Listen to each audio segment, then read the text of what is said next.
intabire igizwe n'amakara, amasafuriya, umuceri n'ibindi nivyo vyatanzwe n'ishirahamwe ry'abakenyezi b'abashingamateka n'abakenguzamateka mu Burundi kuri uyu wa 22 Ntwarante 2023. Bakaba babihaye abakenyezi bafungiwe mu ibohero rikuru rya Mumpimba. Patrice Nduwimana aserukira iryo shirahamwe akaba yabahamagariye kurangwa n'urukundo bakarengera ibibazo bafise. Catuzanye ngaha n'urukundo twari dufitiye bene wacu abakenyezi bafungiwe hano muri rino bohero. Nagire mvuge rero ko abakenyezi turangwe n'urukundo. Naha muri ngaha nimuhave muhagarara ku bibazo murimwo mubane mu rukundo. Kuko urukundo nigwo ruranga abakenyezi. Musangira utwo mwarose ntihagire umukenyezi yicwa n'inzara kumbura uwundi yaronse utwo atamira. Yongera abemerera ko ibibazo byose babashikirije bazobishikana imbere bigatorerwa inyishu. Rero bakenyezi mwese tubona hano imbere yacu turabipfurije kuva muri ivyo bibazo.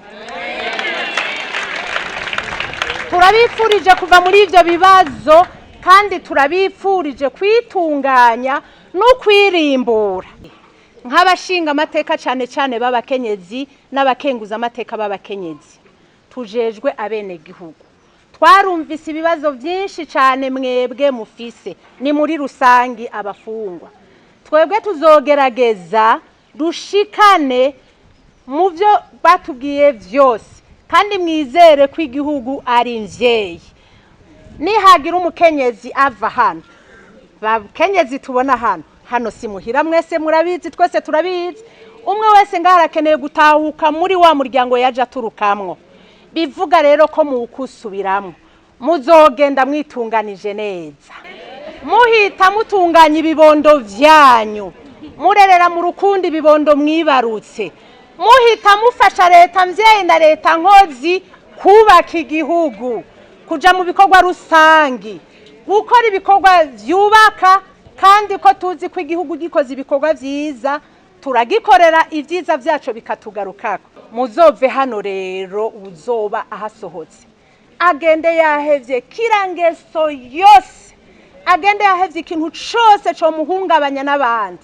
Nimwashika ndazi ko babasanze kwa karorero keza bazokwa bakira hama mubane neza.